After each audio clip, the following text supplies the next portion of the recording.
Hi there. This is Sally's Book Club, bringing you the world's best reads every single day. Today we're diving into the book Connectography. Authored by Parad Khanna, this book takes you on a thrilling global journey that redraws our mental map of future world order. The name Parad Khanna might sound unfamiliar at first, but if I mention that foreign expert who interprets China's infrastructure through internet thinking, you might recognize him as a TED Talks superstar. He was named one of Esquire's 75 most influential people of the 21st century and featured in Wired's Geography Influencers list.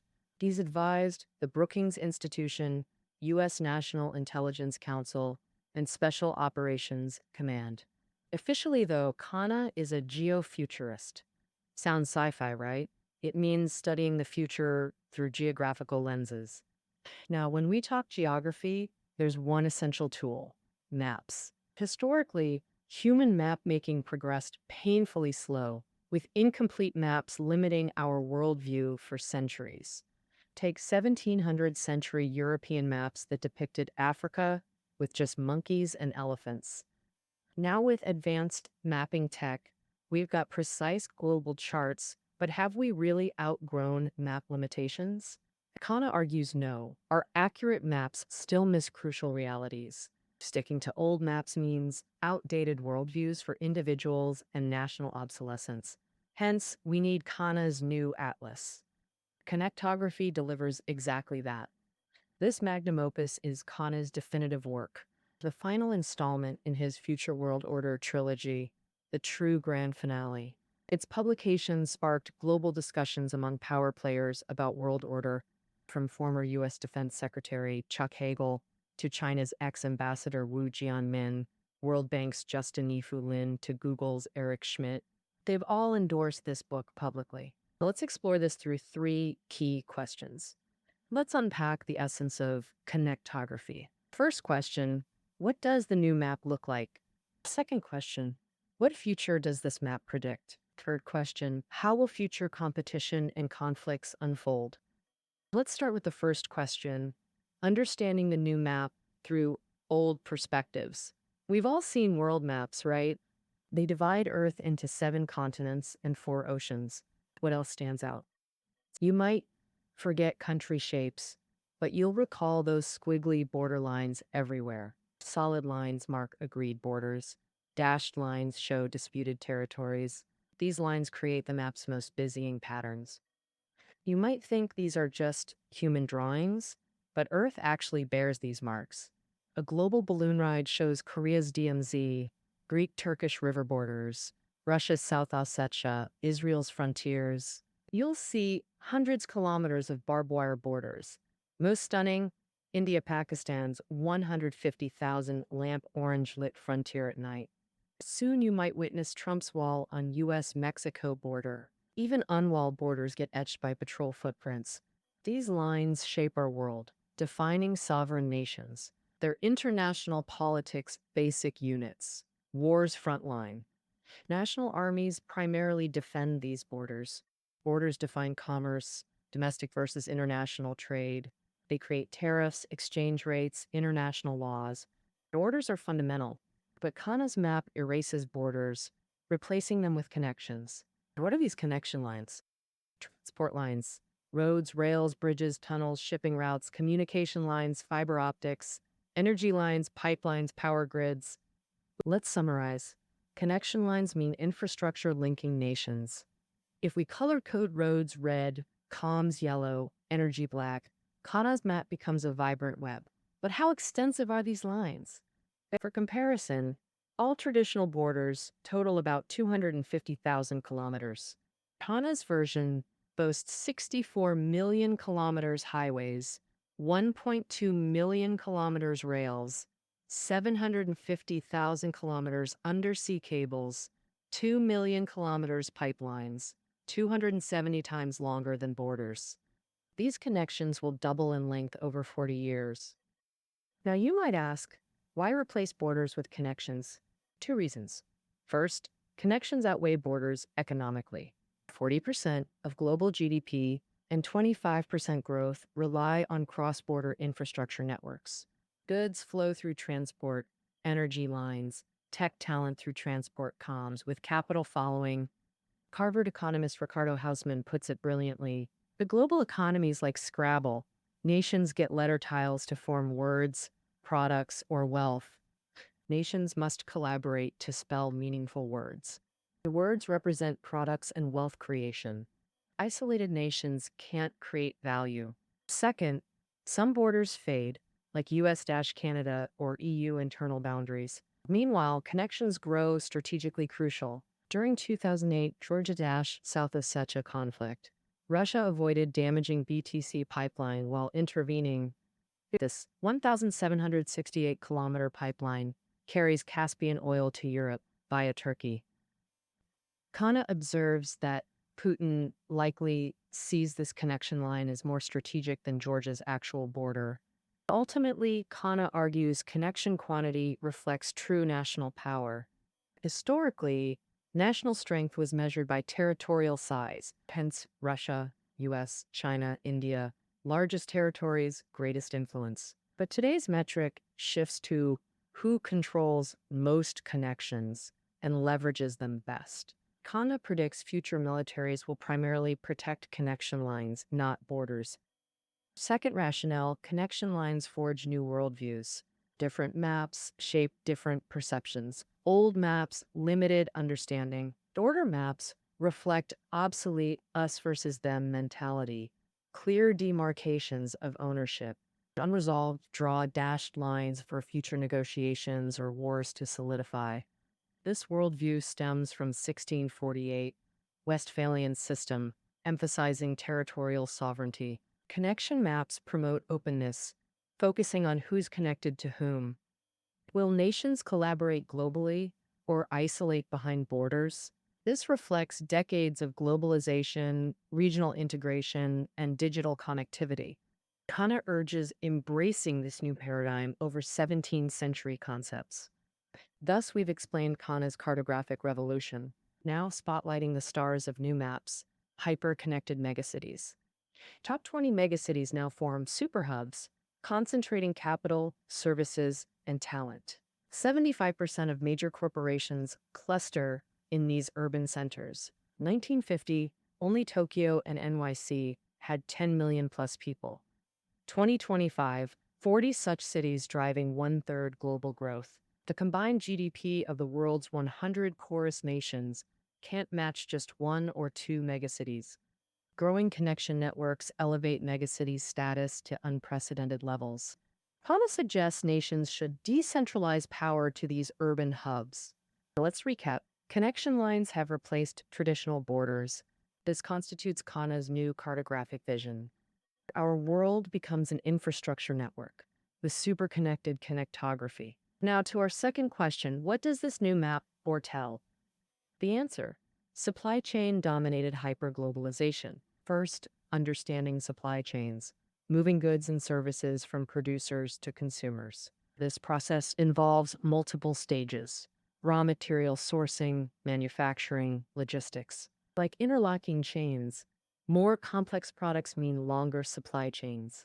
Take iPhones, designed in America but dependent on global suppliers. Chips from Taiwan, screens from Korea, batteries from China, involving hundreds of specialized manufacturers across continents. Yet, smartphones aren't even the most complex products.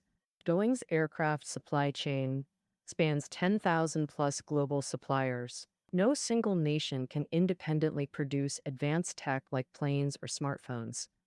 Even mundane products rely on global networks. That discarded paper, its pulp could come from Canada, Brazil, or Indonesia. Increasingly, our jobs exist within these global supply chains. Two coworkers in same city might inhabit completely different supply chain worlds.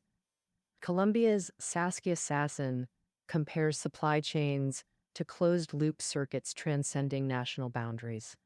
Bangalore programmers work within Silicon Valley's circuit, not India's economic space.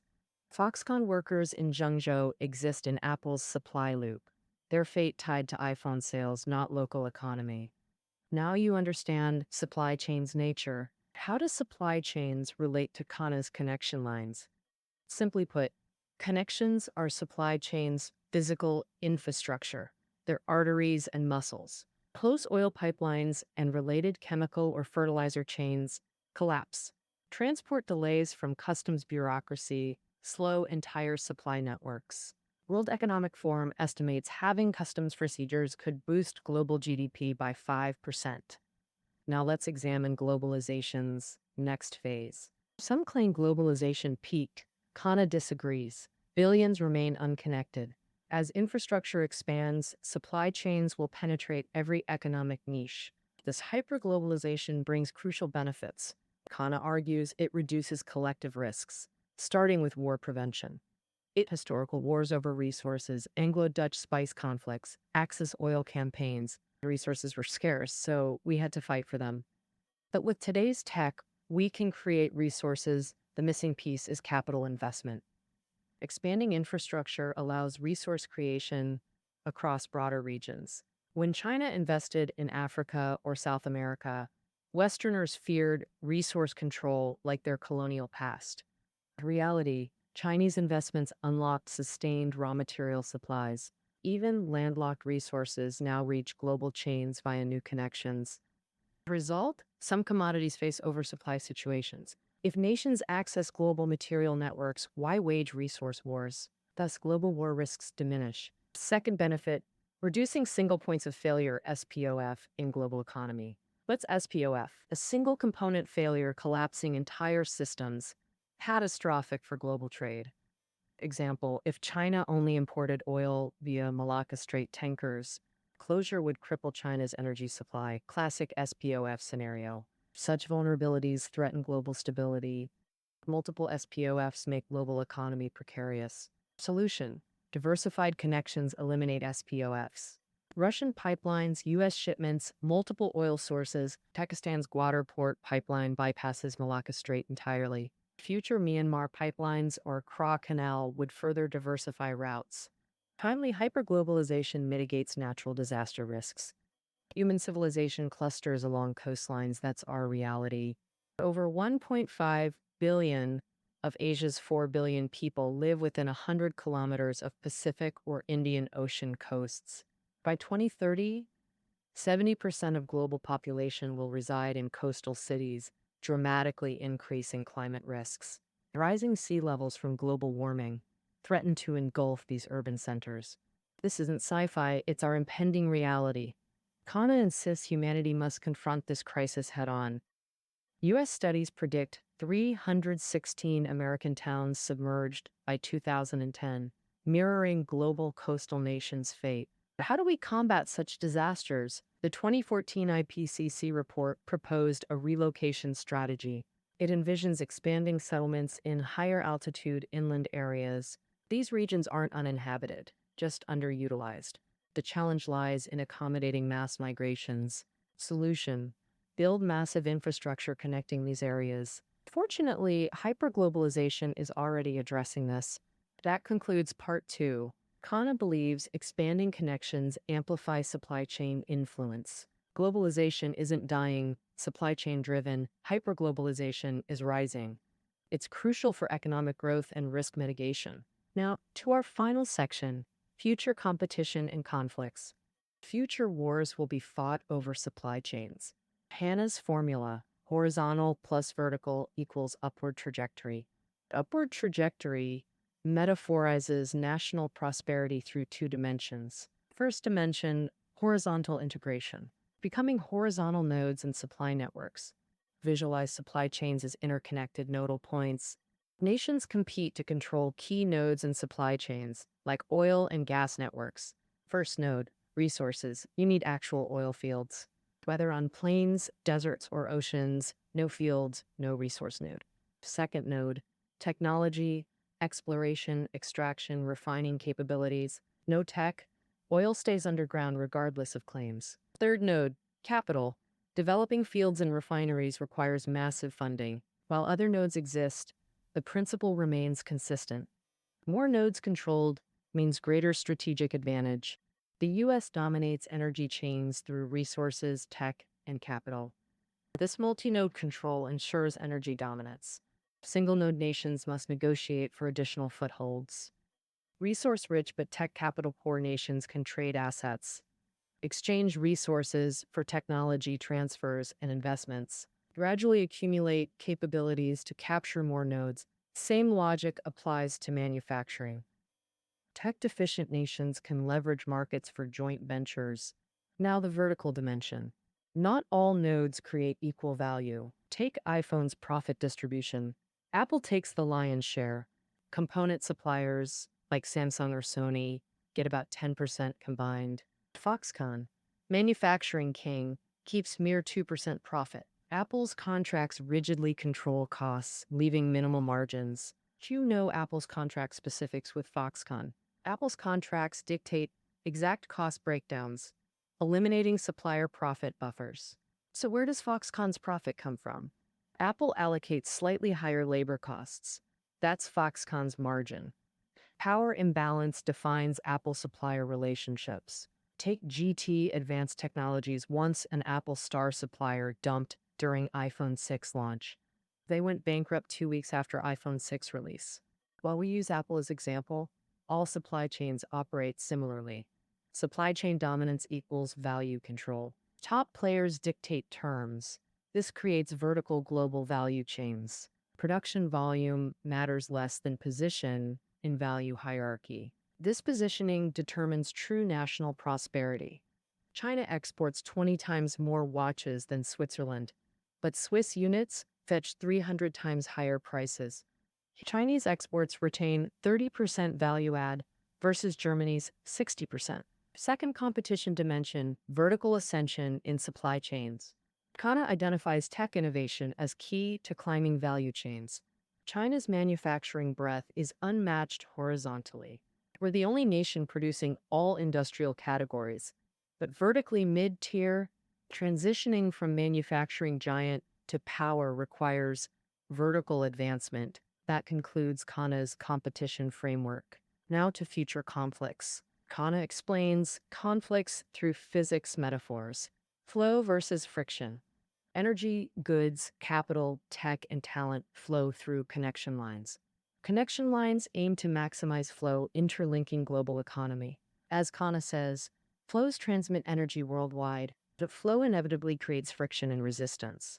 For instance, a country wanting better global connections must relax trade restrictions, capital controls, or immigration policies. But easing trade rules might hurt domestic industries. Loosening capital controls could invite financial risks. Relaxing immigration may lead to refugee influxes, creating friction. Intense friction sparks conflicts and anti-globalization backlash. Supply chain expansion risks environmental damage, rainforest destruction, oil spills, triggering local resistance. Criminal networks exploit supply chains for drug or arms trafficking, amplifying global crime. Kana's flow versus friction framework helps analyze future conflicts. These clashes are already at our doorstep. China's overseas infrastructure projects, ports, pipelines, dams, face various obstacles. Foreign industrial parks encounter local protectionism and competition. Increased global mobility brings illegal immigration or employment challenges. Understanding these conflicts is crucial for strategic responses. We've journeyed through Kana's vision of future connectivity. Infrastructure networks bring both opportunities and challenges globally. As Kevin Kelly said, supply chains are humanity's progress arteries. Control infrastructure, control the future. That concludes our connectography exploration. Full notes below. See you tomorrow.